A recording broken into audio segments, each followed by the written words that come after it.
To celebrate racing season, I'm matching initial deposits. Terms and conditions apply. Inbox me for details or hit the link in the comment section to support the show. What is up, ladies and gentlemen? Welcome to another episode of The Locker Room. I'm here with Mitch Pearce. What is going on, brother? Fresh from Hawaii? Yeah, just got back, mate. Enjoying the break. So, plenty of sun over there. And how was she? Good to get away? End of season? Body would have been tired mentally, all that kind of stuff? Yeah, it was good. It was just good to get away. It was obviously a big year for me. Didn't play a whole lot of footy. I only ended up playing probably 10 or 11 games, but obviously the drama at the start of the year, and I learned a lot, and it was good to get away and just clear the head for a bit. And so, this last year, if you could sum it up in a sentence, you probably couldn't, but when you think back on it, because it would be one of those years where you're like, I'm glad I got that period of my life done. You know what I mean? Like, I got through it, and I got through it pretty unscathed. You're focusing on footy, and you grew a lot as a person. How would you sum up the last year for yourself? It's one of the best years I had. I felt like leading up to that, I've always just been in that footy fishbowl kind of thing since I was 18, like a lot of us when we come into first grade. And some stuff like all of us need to work on a bit. And for me, it sort of came at the right time, even though it was a big... I didn't want it to happen how it did. I kind of was relieved to be able to go away and just sort of clear my head and learn and grow up a bit, which is what I needed to do. And clearing my head over there, meeting lots of different people in Thailand. It just all felt like it was meant to be at the time, which sounds really weird, but obviously, like I said, I didn't want that whole... It would have been nice to unfold a different way, but when it did happen, I just embraced it all, and I've come back a lot happier and clearer, and good things are coming into my life now, so I'm blessed. And so take us all the way back to a young Mitchell Pearce. Where you from? Where'd you grow up? When did you start playing footy, all that kind of stuff? Yeah, I grew up in Sydney, down the north side of Sydney. Started playing footy when I didn't start playing until I was 10. So, oh, wow. Even with your father being so successful. Yeah. Dad didn't want me to play. Well, Dad was not too bad on it, but Mum was sort of wanted me to make up my own mind. So I actually played soccer till I was... Oh, really? Till I was 10. Nice. Wanderers so I got the footwork. Wanderers need maybe a right back or something like that. Maybe give that a shot. You and Hainsey? You and Hainsey going to the Wanderers. I'm up for that. We'll see what happens in footy. But mate, it was... so I always played soccer, but I always loved footy. Growing up with footy around Dad, obviously. I was always at the games, ball boy and all that sort of stuff. So I lived and breathed it, but... when I finally did play, like I just said, I lived and breathed it. I was always out the back trying to make it as a footy player, so I'm living a dream, and it's awesome. I guess because, different for yourself and the normal people, most people wouldn't have the path directly in front of them, as in, you saw your father be successful in that, so you're like, okay, that is a possibility. So you would always know in your head, okay, if I work really hard here, I train hard, I might give myself the chance to do that. Whereas like a lot of other kids wouldn't have their father doing that, so they wouldn't know that there's a chance that it could happen, kind of thing. It's a great way to put it, I think. It's not till you get older you probably appreciate your upbringing more, and I'm very grateful that I had a dad that played footy, exposed me to that. Obviously, was a very driven person and knew how to work hard and achieve, like you said. And you take that for... I don't take it for granted, but you think it's normal when you're a kid that probably grows up in that family. So a lot of the traits that I've learnt that have made me as a player... and a good person have come from like us all, comes from your parents most of the time. And for me, Dad instilled so many good habits about being a footballer and made me believe I could make it, and I'm very thankful for that. What's your first memory of watching the father run around? Was he would have been still playing towards the end of his career when you were born? Dad was I was one, so I'm born in 1989. He retired in 1990.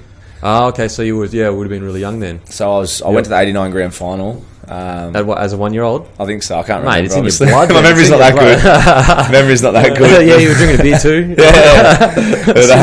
1-year-old just gone. Yeah. But mate, no, I was at that game, so I can say I was there. Which was one of the best grand finals, they all say. Yep. Balmain and Canberra back in the 80s. So. Man, it was how different was the game back then, eh? Like, as in, don't get me wrong, it's still rugby league, but it was just so aggressive and like fucking hectic. Like, do you know what I mean? Completely different era, eh? To be honest, though, it would have been hard. I think as a half playing in that era with the amount of headshots and playing against. Oh my god! Some of the forwards back then, it would have been pretty ruthless. Even being a skinny winger. So. Oh, bro, it was ruthless for me. Like, so the closest thing I got to it was in reserve grade Q Cup. Yep. They used to do things like step on my fingers and like little stuff like that to try and. I was this little skinny winger, just like trying to be a little whippet through the middle. And so these guys were these old school footy players, and they'd poke you in the eye and like they'd get in your ear and go, "You fucking run the ball again like that, I'm gonna fucking all that kind of stuff." That's the closest I got to that kind of footy. But can you imagine back then when like dropping forearms was sweet. Like 100%. Being a kicker, I think as a kicker nowadays we get protected. Like it's pretty much like touch footy. Yeah, you can't touch them. Yeah. Being back in that era where it was all about taking your head off.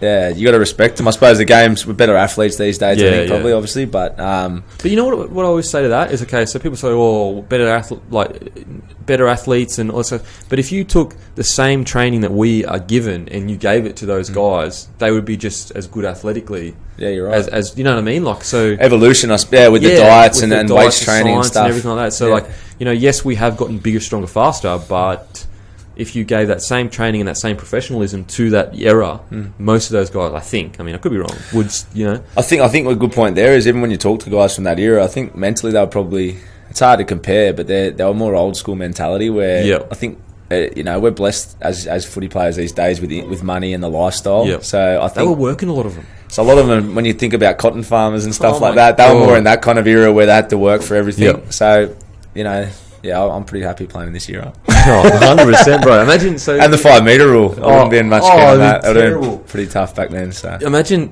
we're happy playing in this era. Imagine in another 20 years, how different we're going to be. The old school guys going, this is fucking soft, doing that shit, holding on to it, holding on to it. So so you were playing soccer till you were 10, but it was you always loved it. It was more just like your mum wanted to make sure that you made that decision for yourself, kind of thing. I think it was more obviously just with Dad playing. They kind of just didn't want me to feel pressured to play. Or we never really went into too much detail at that age. You kind of just do what you're told. But I enjoyed soccer. I played soccer, and then once I got into footy, I was always knocking on the door with my parents to want to play. And as soon as I played, I sort of had good ability. I started playing good footy and just lived and breathed it and loved playing with my mates, loved training, and just in the backyard it was always about footy. And who was your favourite player growing up? I always loved Andrew Johns. Johnsy? So I was just a big fan of him as a player. I don't know what it was. When you're a kid, you sort of latch onto someone, and I loved the way him and Matty used to play as halves. They always just excited you watching the game. And I was a big fan of Freddie Fittler as well, obviously being a half. Yeah. But Joe was the main guy that I sort of watched when I was a kid. Imagine playing in that era, because this era we have all the a lot of superstars because it's the internet and stuff. Whereas that era, you have a few superstars because all you're watching is a TV, and so the media is choosing who they film a lot and pump up. And so imagine living as a Johns back in those days, how hectic it would have been with the turnouts of the crowds. And that'd be crazy. Different era, wasn't it? And he was the king of Newcastle back then, and such a good player ahead of his time. And I'm lucky enough now; he actually works with the Roosters. So, I'm always a sponge to his information, and what's a special player.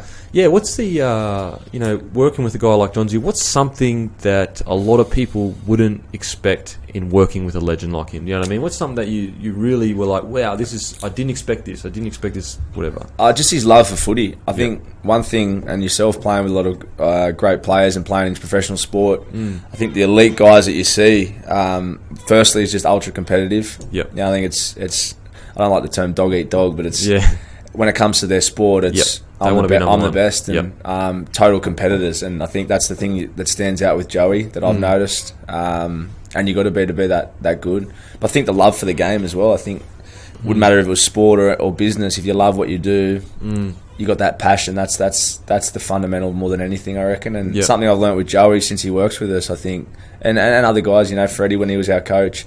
They always reinforce about the love for the game, and you got to live and breathe it, and you got to be a student of the game. And I think that's how when you're doing that and you're living and breathing it, you're learning more information. That's how you become better. I think for me, sometimes if footy's it's always been a love, but if you get carried away with other stuff off the field, caught up with going out and doing all that stuff like we all do, at times one suffers. So the more you invest, I think that's one thing I've learned off them. They love it and live and breathe it, and that's how they are the best. And I guess especially in today's generation, we get caught up as well in the athletic side of the game instead of that love for footy, if you know what I mean. We get really caught up in, we want to be the fastest, biggest, strongest, instead of being focused on the ins and outs of what rugby league kind of is. And I'm sure that those two guys, they were lovers of rugby league as a player of rugby league rather than an athlete of rugby league kind of thing. Yeah, absolutely. I think that's a good point you say. I think with the training now and the way the game is, sometimes because it's a professional training, everything's about being quicker, like you said. But I think the key, probably in my position, is to be a student and try and master your craft, I suppose. And be a footy head of the small things. Look at Cameron Smith as a player. He's probably not the best athlete as far as it's hard to say he's a great athlete, but as far as physical explosiveness and bigness and body type and all that, but as a player and footy so now, friggin' good, the greatest ever. I reckon he's 100% greatest ever hooker. I reckon. Absolute freak, yeah. So take us into later years when you're playing footy. So like when you're maybe 12 to 16, I'm sure there would have been external pressure from people because your father did play in the NRL, and people would have said, they may not have. You may have been so good that they just you made the side because you were so good. Did you ever feel that from externally, or not really? It was all just like you were good enough and you made the teams, and that was just expected. I always knew I was good enough, but I always had I won't lie, it was a big burden for me for a long time. More so, I just used to get, I suppose, when you get to your late teens, more before I was in a first grade system, but you start playing schoolboys, and I started playing in rep teams, and I was going well. Like in hindsight, I was always making my own way with my own form. I always believed in myself with that, but I think other people, I always try to shy away from that just because I didn't like the extra attention. There's other guys in the team that were going just as well. Not that it was a competition, and they weren't feeling that, I don't think. Maybe they were, but I just didn't enjoy the whole story about how well I was going when I felt like we were all on the same page. I didn't want to separate myself. I think I know what you mean. So that, for me, that annoyed me a bit, and I sort of probably resented my dad a bit with that stuff. But as you would, because I mean, I used to get embarrassed when my mum would drive up to the top of the hill for school. You know what I mean? But like that's you similar thing. You extrapolate that longer, and this attention, and you're a young teenager, and it does make you stand out when all you want to do is fit in as a teenager. Yeah, that's a great point. Yeah, I think it was always, I probably resented it and just sort of wanted to shy away from it, and you want to create your own name and that type of stuff, which is all insecurity. But it was no doubt that having a famous dad with that stuff had so many benefits. But for me, I did try and shy away from it, and it didn't affect our relationship, but I probably felt a bit embarrassed at times. I think when you grow up a bit now, you look back and it's more of a privilege, and I was grateful that I had a dad that had already lived and breathed that. When you see some guys that some people don't have parents, they don't grow up with a mum or dad, or let alone someone in footy. So I'm very blessed now. But at that time, it did annoy me a bit. But at the same time, he was always great for advice and a great father. And when was the time for you, as a teenager, when you genuinely go, I've got the talent here to go into a system? When was it? Was it your first New South Wales side? Was it? When was that time for you?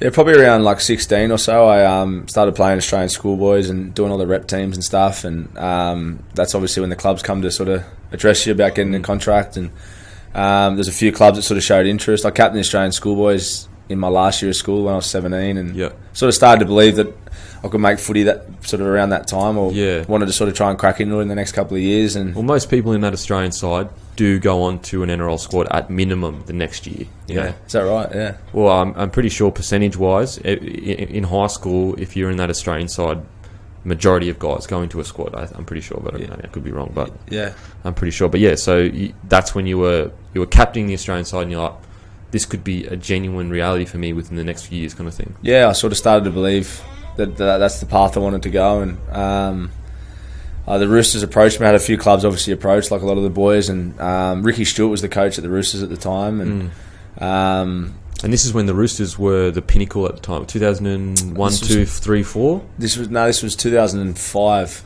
Okay, so they just come off. So they won 2002, didn't they? 2002 they won the comp. So they played in the grand final in 2000. 2002 they won. They lost against the Broncos 2000. Then we're in about 3 grand finals. So they were at the end of an era of dominance, kind of thing. Yeah, sort of. Freddie had just retired, I think, in 2004. He finished up. There was sort of a change there, but I wasn't thinking that far ahead. I thought there obviously was going to be opportunity, but Ricky was a big part of that. He believed in me and was really keen to get me to the club. And when he got me across, I was, there was something about the club that I really gravitated towards, and I've been there ever since. And those first couple of years there, I went straight into full-time training, and then I sort of played first grade the next year. I was pretty young, and in hindsight I was probably a bit young. But it's all been uphill since then. So that was 2006? No, 2007 I debuted. 7 you debuted. 2006 I finished. So I signed 2005, played Jersey Flag at the club. But you were still in high school then? I was still at high school. Then I had the year I finished school, I played Australian schoolboys that year, and then went into full-time training, and then played first grade that next year. So 2007. That's the same year. Round 10. Round 10 against Manly. Who'd you debut against? Cowboys. Got pumped up there, actually. Really? Yeah. Did you First and on fire. Wasn't a good start. Actually, I've got a question for you. Freddie Fittler said that there was a long-lasting rule at the Roosters that it probably wasn't there when you were there, but I was wondering if it was. If you go up to North Queensland, unless you win, you can't go out. Well, Freddie coached me in 2008, 2009. Back in 2007, Freddie was a coach, and he was all about having a beer, Fred, but that was the rule when we went up there. But I've actually had good success. That first game, I got flogged, but after that, had some good success, so we always had good nights. But that was the rule, so the boys always put in a bit more extra effort.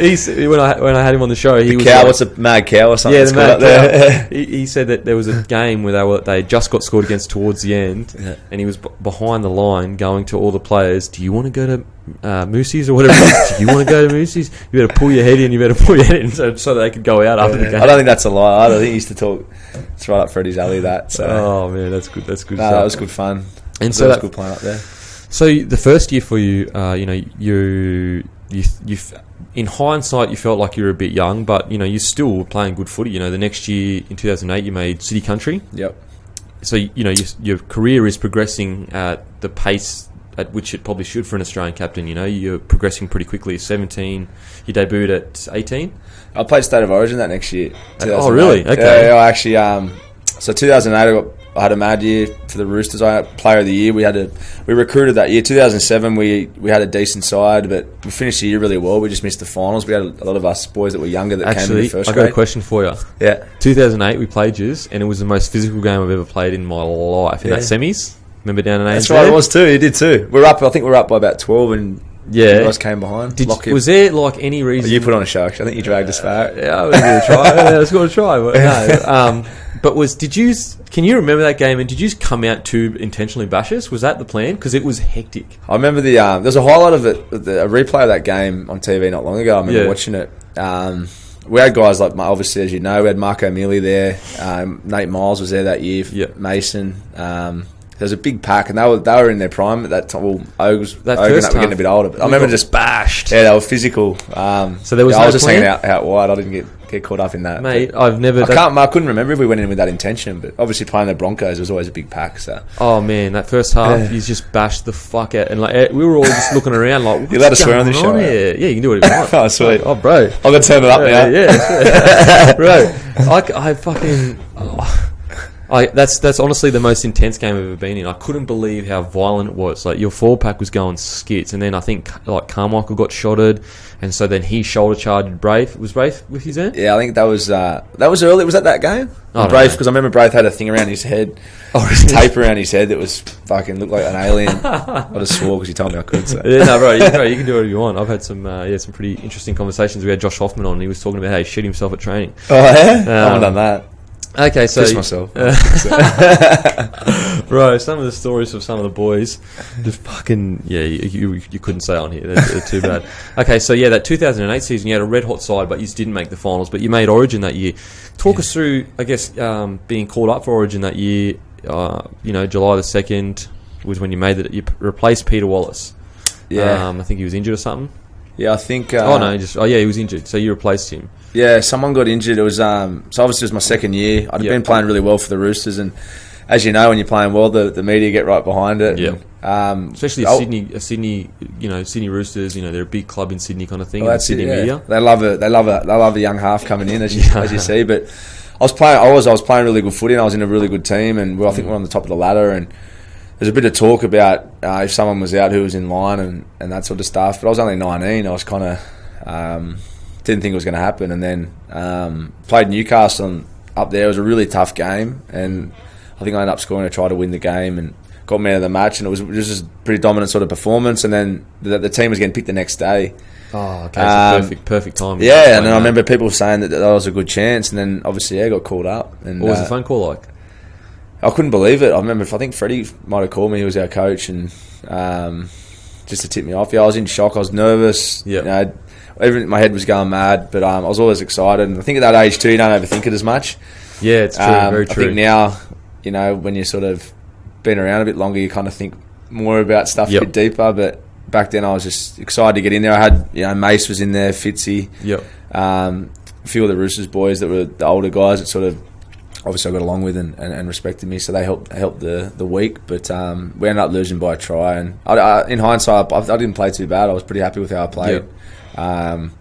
But yeah, it was a loss. And do you have any memories of that first camp going in? You know, seeing, you know, when you get your gear and you're like, this is New South Wales gear. This is crazy. You know what I mean? When you get that gear, get that jersey on, and there might be, you know, whoever was the gun back then kind of thing in the... You know what I mean? Was there any overallness at all? Mate, I was nervous, but I was, to be honest, I was always pretty confident at that time. You know, when you're going well, I was feeling good about myself, so I went in there and like I said, I was really nervous, and it was all a bit of a whirlwind. But you know, Danny Badiris was hooker. There was guys that had been there for years. It was a pretty good side. So I had Braith there, who we were playing the halves together at the Roosters. Yep. So that helped. But no, mate, it was an awesome experience. But in hindsight, I'd probably thrown in there a bit early. That's for sure. Yeah. I look back on it, and if I look at my Origin footy so far, love to get back there at one point. But you know, those early days when I played Origin, I was very young and playing against a very good side. And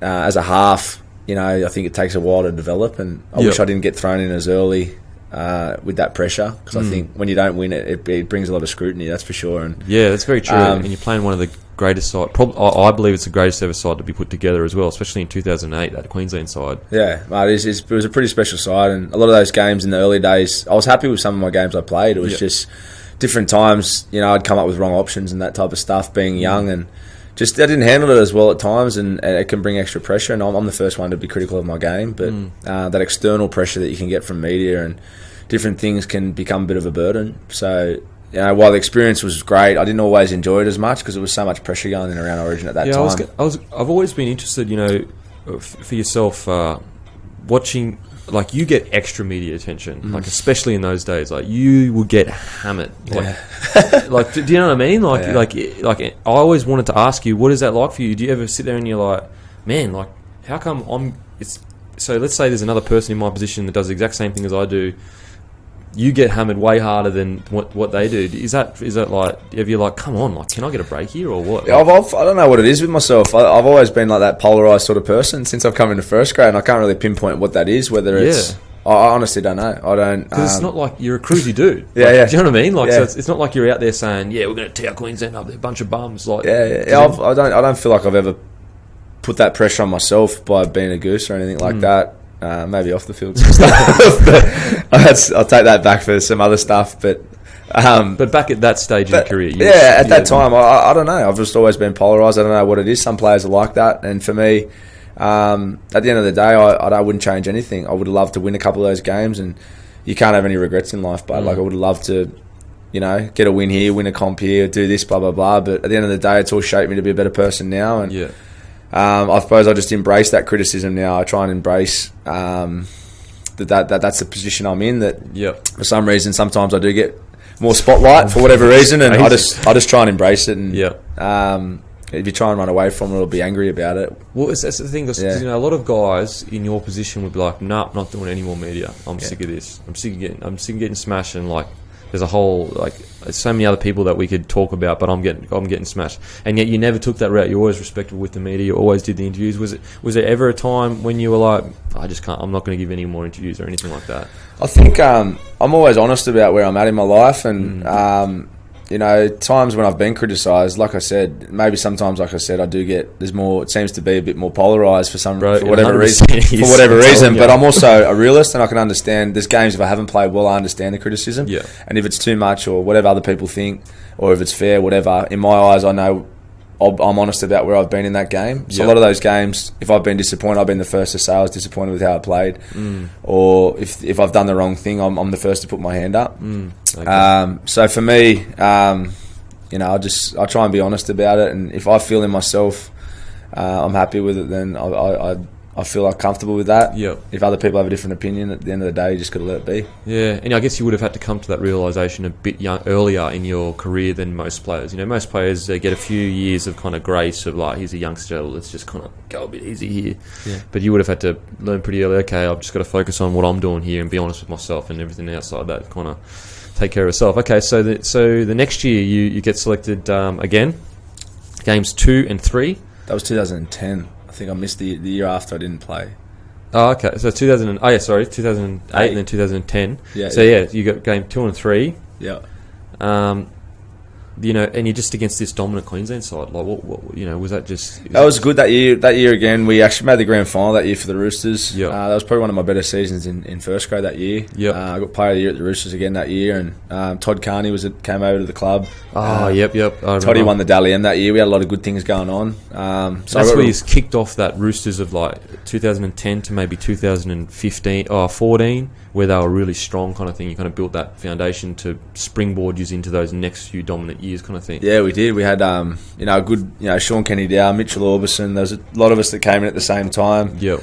Toddy come in that year. We had good recruitment, and a lot of the boys were starting to sort of find their feet. And it's been lucky. We've been good at the Roosters that we've had. Me, Sean, Orbo. We've all come through at the same time and played the whole 10 years. Jake Friend. So it's been that's been the highlight of sort of my career so far. I think sticking with those boys and being able to win the comp together, and hopefully there's going to be more success. But a lot of clubs, they don't keep players together, and for us, we've been lucky that the Roosters have been loyal and stuck with us and let us grow, kind of thing. And it's it's very rare for a core group of players to stay at a club and obviously stay together, and also you have all continued to play good footy as well, like together. All of you have progressed in your career and kind of been that. I wouldn't say core, because I don't know what the ins and outs of your team are, kind of thing. But you know what I mean? Like it's very rare for that to happen in footy. For those, usually like one player will kill it, and then another club will offer massive, and he'll just have to kind of leave, kind of thing. Is that something that you guys spoke about at all, that you'd wanted to stay together? Yeah, well, I don't think. Yeah, we spoke, not intentionally sort of sat down and said this is what we want to do, but it's just worked out. I think you just said a really good point there. I think in anything it's about delivery. Like if you're delivering for a club, you get, you deliver for the club, and they also look after you. I think that's the way business works. 100%. 100%. If you're playing good footy, everything takes care of itself. Exactly right. So I think we've been lucky that we've had all the boys that have been there from the start. We had a good batch that have obviously become good first graders and lasted a long time. And obviously me and Jake playing half and hooker for the last pretty much 10 years. We've been able to keep that together. And I think we're lucky. I think we're lucky that not every club gets that. We've just been lucky that we had a good, not only just good players, good blokes that we've sort of been able to build the club around. So walk us through that. 2010 you make the grand final. Yep. And then 2011 you win minor premierships 12 and 13. 12 we didn't have the best year. 2011 it wasn't the best of years. Yep. 2012 just once again it was just decent season. I think 11 we had a good season, but we weren't great in the end. Yep. Not where we should have been after a big year. It's sort of been the story of the Roosters for a while. Up and down. 2012 wasn't the best year. We changed coach. Robbo came in. So 13, 14, 15. Yeah, which is when... Yeah, we sort of had good success the last 3 years. Yep. Trent Robinson came in, who's been a great coach. Really good to myself. And to all the boys, he's one of the better coaches in the competition, in my opinion. And since he sort of came in and took over, it's all been uphill, basically. Obviously this season was... A lot of stuff's going on and lost a few players, but up to this point, it's been all pretty rosy. Because it's been minor premierships 13, 14? 13, 14, 15. 15 so we had 3 minor premierships. Because they were okay, Cowboys. Yep. Okay. Yeah. Yeah. So it was. We had a lot of success with Robbo. We had a good side. So last 3 years we've been blessed with a lot of good players. Every player in the team was pretty special. So. We won a comp and got the 3 minor premierships. Would have been nice to win another one while we had the players. As you know, it's pretty hard to do that these days and to back it up. Yep. To win the comp, I think the last Broncos, were the last team to go back to back. Yeah, 2000 and 2000 and whatever, I think, or maybe might have even been the 90s. Yeah, 96, 97. I don't know. Yeah. So like that. So 2013 through. So you made the grand final 2010, but 2013 through to 15, like that would have been. You know how, like, when you're playing good footy as a team, everything's mad. Everything's, the boys are all happy. Everyone's happy. Was that what it's like for your career in that patch? Yeah, it was the best 3 years ever. There was never any dramas. We hardly had any injuries. And footy is very much like that, I think. It's not only just the footy, as you know, like, it's other stuff. It's a lot of how people are going in their personal life. Yeah. There's a lot that goes into a footy club because it's, you're not playing tennis. It's not an individual sport. Yeah. You're not just worried about yourself. It's a whole bunch of things, This year, example, I let the club down with my drama that happened, and So to win a comp, I reckon you're banking on a lot of stuff going right and happy people, basically. And to be honest, that 3 years was probably the most close team I've ever been in, and all the boys that were involved said the same thing. We had it was probably a good thing, the fact that we had a lot of boys, that most of the guys had all played over 100 games, so everyone was pretty secure in themselves and pretty professional, and it was just a good crew of guys, and that's why we got the success. But we've still got a great crew there at the moment, but it's all about staying healthy, I think, and getting rid of the dramas when that starts to creep into clubs. Yeah, it could turn sour real quick. Oh, bro, 100%. Well, yeah. I think every club I've been at has had a drama or two. It's strange how seems to be the thing in the NRL. Oh, bro. Yep. And that's just the stuff we know about. Yeah, exactly right, man. Okay, so take us back to the year that you won the GF. It was unbelievable. Obviously, Robbo came in at the start of the year. We recruited Sonny Bill Williams, Jimmy Maloney came across. Who else? We got someone else. Michael Jennings came across. So pretty good players. Tell you what, how are you getting those three? We lost a few players. We lost about 4 or 5, and it was great recruitment from the club. Very smart. Whoever sorted that out, I'm sure. Nick Oh my God, Sonny, had a bit to do Maloney, and Jennings. It was like hitting lotto, and that whole year was pretty much like a dream. We hardly had any injuries. We were breaking heaps of records, like point scoring records and all that sort of stuff. And because when you were on, it was just like there was no how could you stop a side that had like forwards that internationals, do you know what I mean? Like everywhere across the field there was someone that could break a game open. So there's no stopping when you just hit that role. It was just like absolutely. And I think defensively, that's as a coach, Robbo's defensive. He's attacking and defense, but his defense is his big drive. Because obviously that's how you win comps. And that year, our defence was unbelievable. I think we kept 6 or 7 teams to 0. Oh wow! Over the season, and so our defence was pretty special. So, mate, it was an unbelievable year, and winning the comp was the best feeling I've ever had. It was a crazy feeling. The euphoria you get when the buzzer goes is you can't explain it. So walk us through. Do you have any memories on the field of that grand final? Any moments that you really step back maybe and we're like, wow, this is happening, kind of thing? Well, I thought we did it tough to win the game. We were down by 12 points with about 20 minutes to go. Might have been 10 points with about 20 minutes to go. They scored 2 quick tries straight after half time, and there was a bit of that shit. I don't think we're going to kick on here, and we got a couple of penalties and a bit of run of play. Some big moments from different players, and got the win. Michael Jennings scored with about 5 minutes to go, and after that we kind of knew we were going to win. And just remember the boys just yelling out they had a scrum there with about a minute to go, and we sort of already knew we were going to win, and everyone was fucking crying. And far out. It was a crazy feeling. It was the best feeling I've ever had. That's for sure. And I think just seeing how proud everyone is, not only just the boys but the staff, and you don't realise in footy clubs how much effort everyone puts in, behind the scenes, even marketing and all that sort of stuff. So it was the whole thing, your family, everything. It was a pretty special feeling, and I'd love to do it again. That's for sure. Oh man, so jealous. Like the week. What was the week after it like? Is there obviously you don't have to tell me exactly what the week was like. But like any general kind of was it just a constant? Everyone was just like what party? But like not even that. Just like the mood of the next 7 days.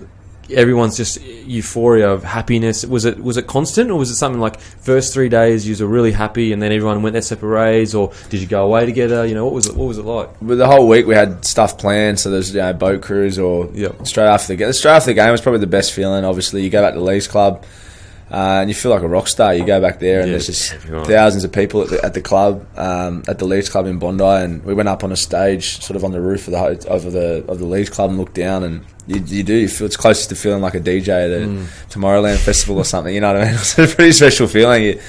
There's not many feelings like it, and everyone in there's in a good mood. Even it's you could do anything that night, no one would care. It's just everyone's relieved, and it's a pretty special feeling. You would have experienced it at the Broncos, but house got trashed. It was mad. Oh yeah, it was mad. They all just come back and just smashed the whole thing. They threw everything in the pool. Yeah, right. There was protein powder frigging everywhere, and I had a shoulder reco 2 weeks before the finals. And I think Darbs won the finals, and I was living with Steve Michaels. And because we were the young guys in the squad, so we're like all 18. So of course let's go back to the 18-year-olds and just go skits. And they came back and just went skits. Ruined the joint. And there's nothing that because they're the older boys, we just got to cop it on the chin. And then we woke up the next morning, and maybe the morning after, and then just cleaned it up and was like, yeah, that's fine. Then, on top of that, so they came and trashed the joint. Yeah. We were living at Dane Carlo's house. We had to foot the bill for all the damage. And we were young, 18, getting paid nothing, but we had to foot the bill, and they like, look, you can't live here anymore. Better blokes at the Roosters, so none of that goes on there, but those God. Queenslanders, man. Oh, please. It's the Queenslanders. Turn it up, man. Turn it up. It has nothing to do with the Queenslander. Yeah. Okay, so then the next year, mining premiers again. Yeah. So you're thinking, wow, we could be on here again. Well, a real good chance. We really thought we could have gone back to back. As most teams, you go and when you got the side, you go in and believe in yourself. But we lost our first semi to South. Ended up winning the comp that year. We lost our first semi to Penrith. Yep. Which we should have won. I think we were up by about 12, and they scored a couple of tries in the end. And so we had to play the extra semi, which is really hard. There's not many teams that win from that position. Yep. I think Cowboys did it last year, but there's not too many teams over the last 20 years. Just the fatigue kind of thing gets to a bit. I think it's a target because you don't get that momentum. Yeah. That's true. And you get the home as well. You don't get your home final. So all these things are working against you kind of thing. Yeah, absolutely. It was disappointing not going back to back. But in hindsight, there was a lot of success. And I think when you're winning all the time, you take it for granted a bit. So 100%. this year, it really hit us in the face. We lost a couple of players. Obviously, the players, myself and a few of the other older boys, been injured. Jared and Boyd, and it was a real kick in the face this year. And it's funny in life like that, you don't expect things like that, and then all of a sudden the devil comes and gets you. Yeah. So we're in a sticky situation, a challenging situation again now to rebuild. Yep. And so I guess we talk about the wins and stuff. Is there any memories over those years that maybe funny memories that stick out to you? I don't know, on the field doing something silly, or maybe you were staying with a roomie that did something funny. We don't have to say the roomie. Mate, this what stands out the most. There's always, it's like a footy club. There's always good stuff going on. And any pranks on the coast? Like, for example, Curtis Rain was telling me last week that... George Rose was saying that they used to hide Des Hasler's favourite shoes and pretend that, and he'd come out blowing up, they'd change his ringtone to a song that he hated and he didn't know how to change it. So just little pranks like that. That's at Manly anyway. I don't know what they're doing up there, but pranks on the coach at Robbo? Robbo's pretty... he's pretty cluey, Robbo. You can't really get him, to be honest. None of the boys have really tried with him, but... I've had some interesting cards. Brian Smith for a while there, so he's different, eh? Yeah, he's a different cat, Brian Smith. All I remember is him. He's probably got Facebook, but so. Oh really? He's on Face. He's creeping, stalking chicks' profiles. Can you imagine? He's DMing my missus or something. He's a creep like that too. All I remember with Brian Smith is him going one more when I think it was like 2010. Yeah, before the Dragons go. One more. Yeah. One more loss. That's pretty much what we're saying. One more loss. I was like, come on, bro. You can't be throwing that out there. Okay, yeah. I can't think of any pranks off the top of my head. I'm hopeless at remembering stuff like that straight away. Come on, Origin. There's got to be some. Like, you New South Welshmen, you just carry on all the time. Criticised. That's all we get. Oh, please. All you do is carry on. Like, Queensland, very respectable. It's all the mask, mate. It's all the mask. They do it well. You can't blame it. The Queenslanders definitely do it well. But I can't think of it. You have to come up. It'll come to me before the end of the interview. Yeah, so I was like, okay, so take us through. Not necessarily the how it all happened at the start of this year, but just like this year would have been I assume the most growing for you as a person. Like because when you get put into a first grade system, as you said, you're in that bubble and you don't get out of that bubble, so you don't really realise how small footy is. Like, it's fucking small. Yeah. It's New South Wales and Queensland pretty much. That's it. Yeah, 100%. You're outside that, no one really cares. Like, so it's very people don't we don't get our perspectives right a lot of the time. So, even myself, like when I was going really well, you just kept in that bubble and your perspective is all weird. For yourself, mentally, emotionally, when it all happened and when it all went down, and then obviously the boys were struggling as well, so that's an added, I guess, pressure on top of you because you're a leader and everything. What was it all like for you, personally? Yeah, it was a challenging year. I think when the video thing obviously came out, it was horrible. Like that first 3 days, it was like felt like I'd murdered someone. The way that I had 20 cameras out the front of my house, sort of hanging out the window, and just everything. And obviously, then the club had came to the decision I was going to go to the rehab in Thailand, and my head was spinning, but I was kind of relieved to get out of here, to be honest, after it all. And when I went over there, it was one of the best things I've done. It was a proper rehab centre. 4 weeks there with no phone, no TV, just That's mixing. probably the best thing for you with how crazy it all went. Yeah, it was, mate. Just mixing with all these different people. So but I got through a lot of self work and stuff that you wouldn't sort of normally be exposed to, and met so many good people as well. People away from the footy flow. Yep. Which for me made me put in perspective that footy's not everything, but it's also something I love, and I'm very grateful that I get to do it as well. Yeah. And we're very blessed as a footy player. You know, it's getting paid to do what you love. And stay fit and live in a great area and potentially set up your families and stuff like that. It's pretty lucky. So I learned so much in such a short time. And when it all kind of came about, what was the overwhelming feeling, like regret, like fuck, like kind of the immediate thing? Was that the immediate feeling, like that sick feeling in your gut, like I can't believe I've done whatever? Yeah, but it was. Yeah, it was. Yeah, it was total regret, embarrassment, shame. There were so many negative emotions, that's for sure. It was I didn't know exactly what was going to come out at the start. Yeah, well, it was just shame, I suppose, and having your family watch that sort of stuff, and the club, and putting the club under so much pressure. It was a horrible time. And then obviously when the video was coming out that night, I was sitting in anticipation, waiting to see what was going to be on there. Because you didn't know. I knew that I'd been at the house, obviously, and like I've spoke about a few times now, obviously was aware of what had gone on, but didn't sort of know how it would be perceived or how it was going to come across. And I knew I'd done the wrong thing. I was in some shit. So, but was it just heavy anxiety all day? Yeah, it was.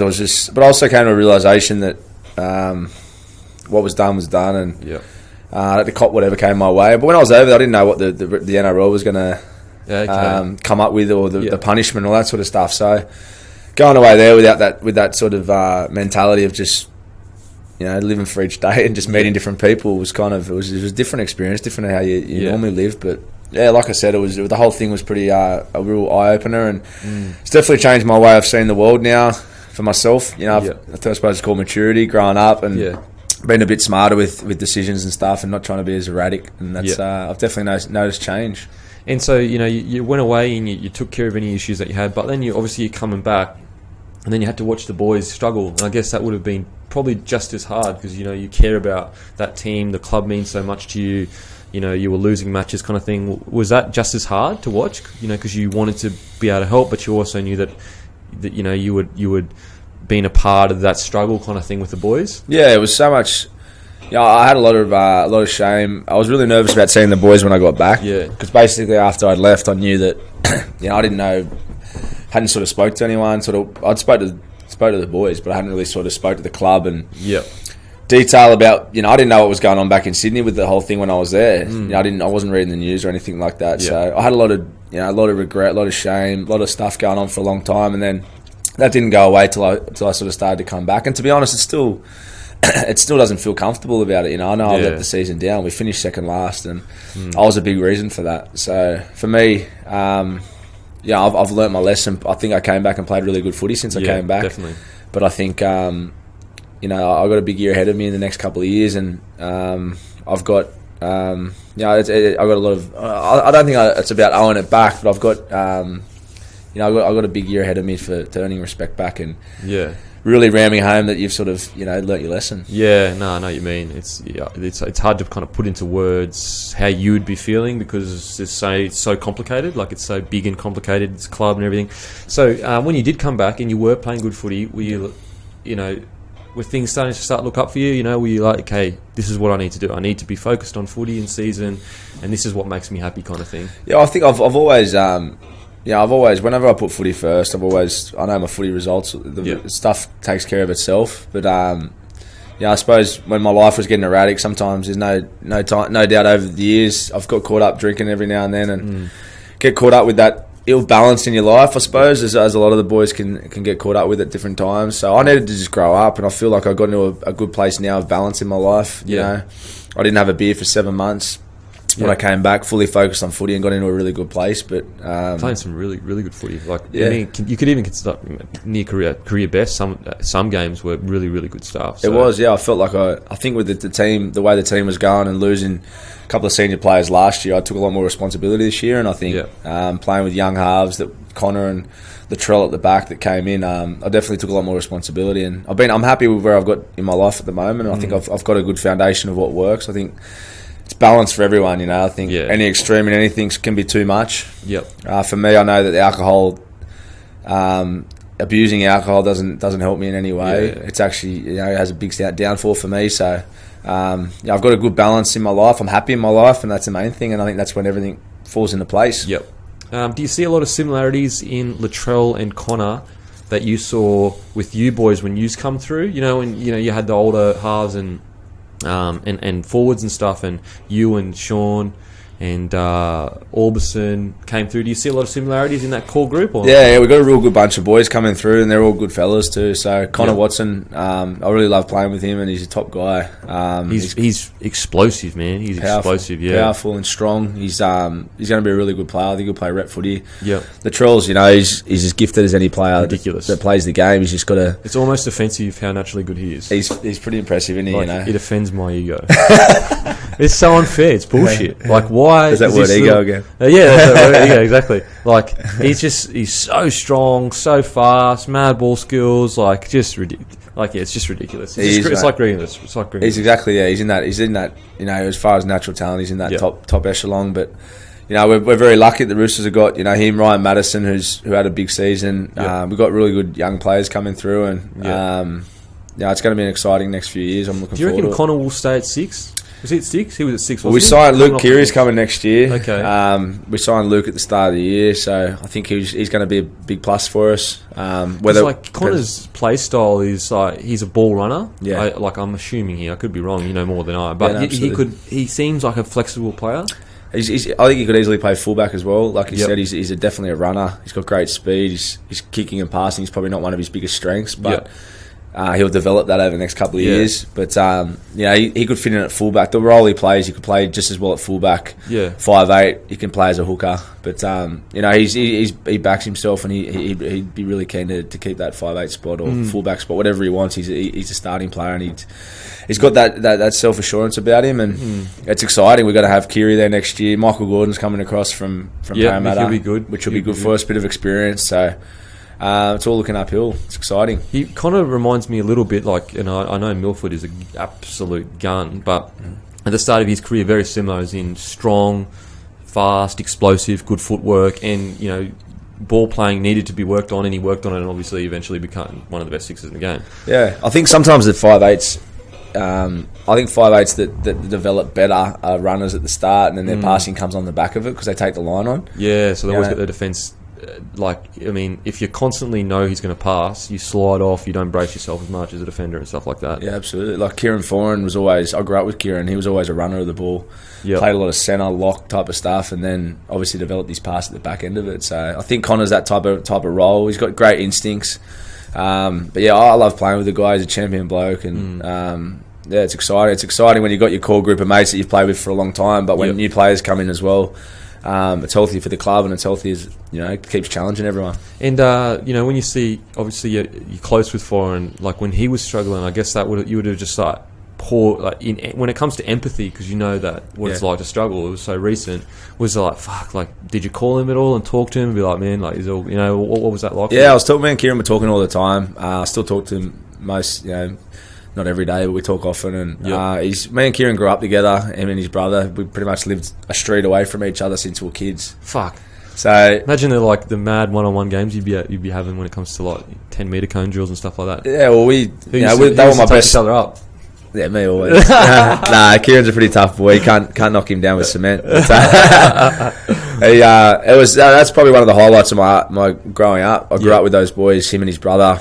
Since we were sort of 10, they moved over from New Zealand, and they were my best mates. We're still great mates, but they were my best mates. Hand in hand, growing up. Every day we'd hang out. I'd stay at their house, they'd stay at mine, and a lot of the footy stuff we developed was all off each other. Playing backyard footy. Yeah. Everything we did was hanging out. If we'd go out, we'd always be together. So I'm really proud of Kieran, and it's when you grow up with people like that, and you've sort of done it together. Yeah. You're always pretty proud of him. But this year's been really tough for him. He's going through some tough stuff, and you don't want to see anyone go through that. But I think hopefully, he's signed with the Warriors now, so hopefully it's all uphill. Yeah, I think. Yeah, I hope he does. Yeah, he was playing good footy at the start of the year, man. Even with all the drama. Yeah.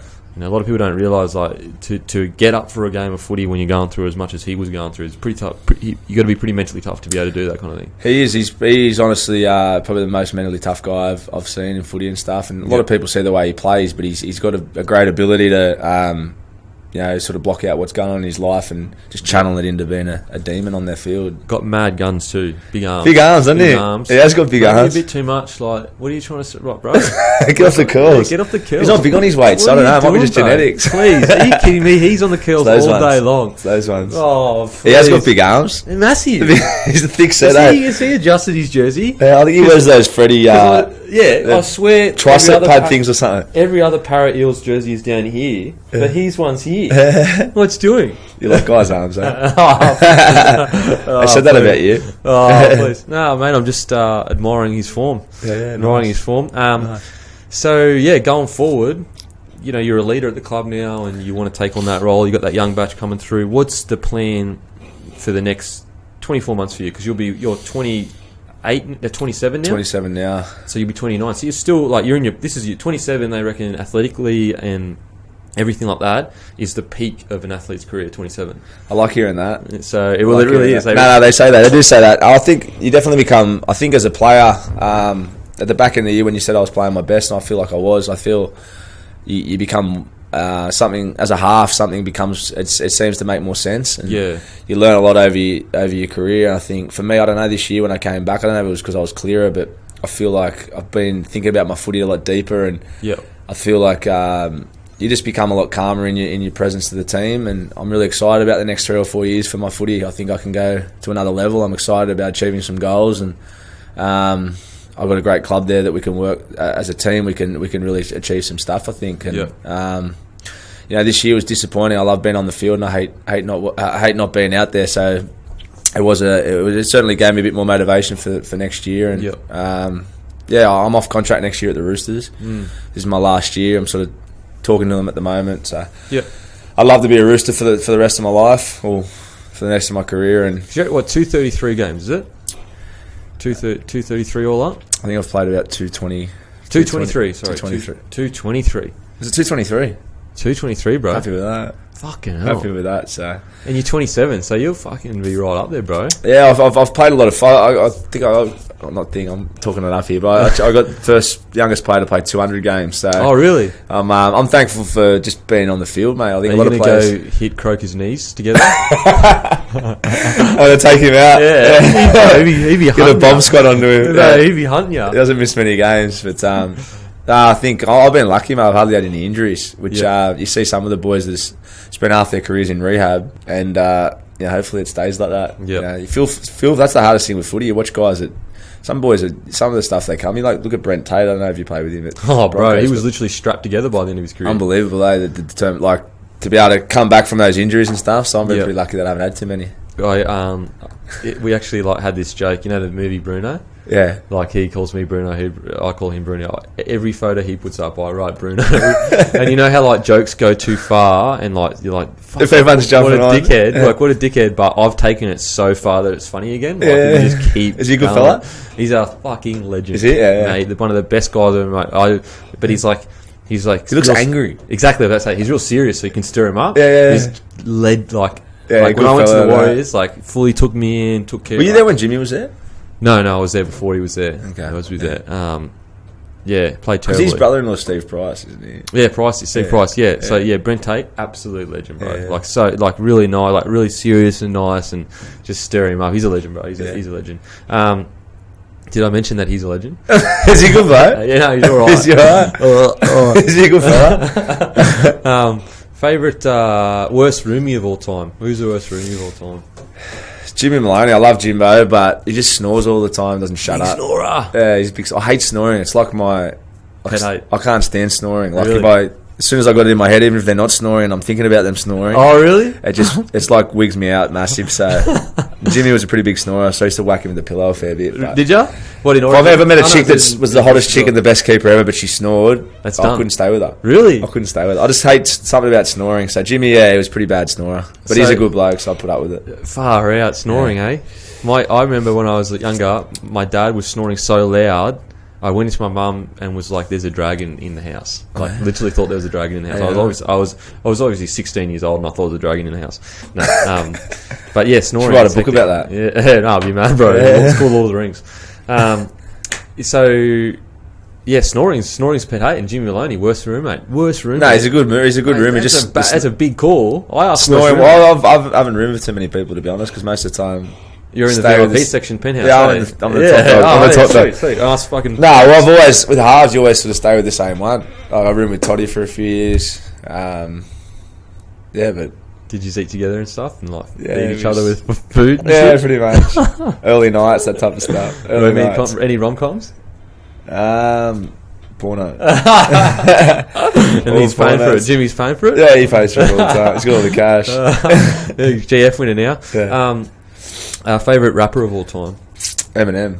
Yes, Love Eminem. He's so good. Yeah, he's absolute genius. I went and watched him at Stadium at Allianz. He played a couple of years ago. Rapture? Were you there? Yeah, were you there? You would have been in one of the boxes. Of course. I was there in the nosebleed section with my hood. I would have rather be down there. I was with the gangsters, man. Oh, nosebleed up the top. No, sorry, not nosebleed. I was in the mosh with the real gang members. Yeah. I'm from the hood, bro. Yeah. No, I'm not. I'm from Gully, bro. Eminem's he's a weapon, eh? Bro, did you say you watched the whole J. Cole, Kendrick, and then him? Or did you just come... No, it was Lil Wayne that played before him. Oh, so it must have been different then. Well, which one are you talking about? I went to the one that J. Cole, Kendrick, and how many years ago was this? It was like 2 years ago. I was pretty sure he played... Yours would have been like maybe 4 years ago. You got CTE, bro. Bad memory, man. Yeah. No, it might have been. And you were trying to ask me about the '89 grand final. I can't remember 2 years ago. Eminem and J. Cole and that come over. It's called Rapture. Yeah, right. No, this was Lil Wayne played before. I remember just riding on the skateboard the whole time. Really? On the cough medicine. Oh man, he's so addicted to that shit. Yeah. No, but Eminem was awesome. He's definitely my favourite rapper. Imagine his head noise. Oh yeah, there's some demons in there. Oh bro, you can't quell those demons. He'll always have demons. Yeah. At least you can write about him. He's made a lot of money out of his demons. 100%. A lot of people do other nasty things with theirs. Yeah, demons usually rob people of their money instead of giving made money. Yeah, exactly. That's a good way to look at it. Favourite movie of all time? Anchorman. Yeah, that is a great... Did you like Anchorman too? Yeah, I didn't mind it. I thought it was funny. Yeah, it was good. Did you watch the I watched a good movie the other day. What was it? What was it? I was just trying to say something then. What do you mean? I watched the movie the other day. What movie did I watch? Home Alone. Home Alone. Oh, what am I talking about? I was going to say, I was on the plane 2 days ago. I'm going, what movie did I watch? Home Alone. Home Alone. It's a classic, man. Oh, it's a classic. I love it. Don't be throwing classics out. I love Home Alone. What about my memory descent? 2 days ago. It wigged me out. I flew back from Hawaii. I got through a couple of movies. The flight was horrible. But oh, really? Yeah. Just bang a sleeper, man. Titanic's one of my favourites too, actually. Really? Don't let go, Jack. You look like a bit like Leonardo. I'll take that. If you're going to ask my favourite actor, that's him. Is it? He's a grouse. Global warming. He's there. Global warming, yeah. He's a fucking good dude. Has a massive boat, but global warming. Yeah. If you could have a billboard anywhere saying anything, what would it be? Gratitude. Be grateful. That's for my alarm every day I wake up. I know we were talking about that before, but it's fresh on my mind. Yeah, why not? Gratitude. Yep, gratitude. I'm telling, if you're grateful, you can never not be happy. Exactly, mate. I think we were just talking about a story before about travelling to poorer countries and that type of stuff. I went over to Papua New Guinea for the Prime Minister's game. Did that mean a lot to you making that Prime Minister side? I'm you made all of these sides in your career, but I have a feeling that meant quite a lot to you. Yeah, it did. I don't know if you're a mind reader, but I actually am. I actually am. Now that you say that. Yeah. No, mate, it did. It was a pretty special team. It was from the year I had and come back and nearly getting in contention for the tour. I wasn't too far off. That's the feedback I got, so I was pretty wrapped with that. But over there it was good. Great team to be a part of, and just getting over there with just the way people live over there is talking about the gratitude type of stuff. It's just they live without the need for more like we do in Sydney a lot of the time, and consumption. Yeah, they it was a really good eye opener. So gratitude. And walk us through when all those kids ran on the field. What was that like? What were you thinking? What you were feeling? Tell us what happened. Yeah, it was. It's crazy. Like rugby league, it's a funny place because you actually go through all the back streets at night, and they've all got banners of their favourite players, and it's unbelievable. We obviously love footy in Sydney and Brisbane, but It's just a crazy way of living over there. It's just all about footy, old ladies to the young kids. Everyone just loves rugby league. They know all your names. When we got off the plane on the bus to go to the game, there's like 4,000 kids there all tapping on the wall, tapping on the bus, and all they want's a pair of boots or a polo, and it makes you feel pretty special. You do. You feel like Leonardo, Yeah, walking through Hollywood or something. If you look like I look like him and that, so... You know what I mean? So it makes you feel good. Did you good call, for the ego. Who is it? Did you call Politis? Did you fly VIP over there? Yeah, I'd my own. Did he fly you over? Yeah. Okay. Part of the cap. You own plane? Don't come in the car? Yeah. Are you with the Parry Eels now or what? Nah, we're sweet. Oh, please. We play by the rules, brother. Oh, my God. We play by the rules. Give me a break. Sweet, bro. Actually, who ran the fastest away from those young kids? Greg Inglis is running pretty quick. All the boys are on their bike pretty hard. It's actually pretty dangerous. As much as you want to be, do good to them and shake their hand, you don't trust that they're gonna not try and cut your leg off. So to get you booed out. Yeah, it's pretty ruthless. But Greg Inglis obviously was a big hit over there. He was, they all loved him. He did the goanna for him after he scored a try, and it was literally 15,000 people, and they just go off like they're fanatical. So would you be in favour of there's a Papua New Guinea side in the Q Cup? Would you be in favour of expansion into PNG? You think? Do you think that is a market that would be good for the NRL? I think the game would have to. Yeah, it would be awesome. I think the game you'd have to put more money into their development and stuff because I think the levels of standards are a lot different. Yeah, I think if you could maybe make their salary cap bigger, maybe as big as the Roosters one, and then but maybe make their cap bigger to entice players to maybe go over there. If you know what I mean? Yeah. So you're saying recruit like NRL players to play with them? No, as in it's not going to just be an officially Papua New Guinea team. No, just like an NRL team that plays out of PNG. Okay, right. And lives over there. And the boys you to right. I I thought you meant bring the Papua New Guinea international side into the NRL. No, I mean I don't know about living over there, but it'd be dangerous. That's what I'm saying. You maybe build some mansions, some mansions, or mansions. Just get Packer involved. It'd be sweet. It's easy. No, I think I think living over there would be hard. Yeah. Just as far as it's a pretty dangerous country and that type of stuff. Maybe you could you could I don't know, live there for the pre-season or half the year and have all their games in a row or something. Yeah. I'll go speak to Toddy tomorrow. Yeah, go have a chat to him, man. You'll be global soon. Yeah. Run your own show out of Papua New Guinea. All right, bro. Thank you so much for coming on. I've gone way over time, so I apologise for that. But thank you so much for coming on. I really appreciate it, man. Thanks for having me, mate. It's awesome. To celebrate racing season, I'm matching initial deposits. Terms and conditions apply. Inbox me for details or hit the link in the comment section to support the show.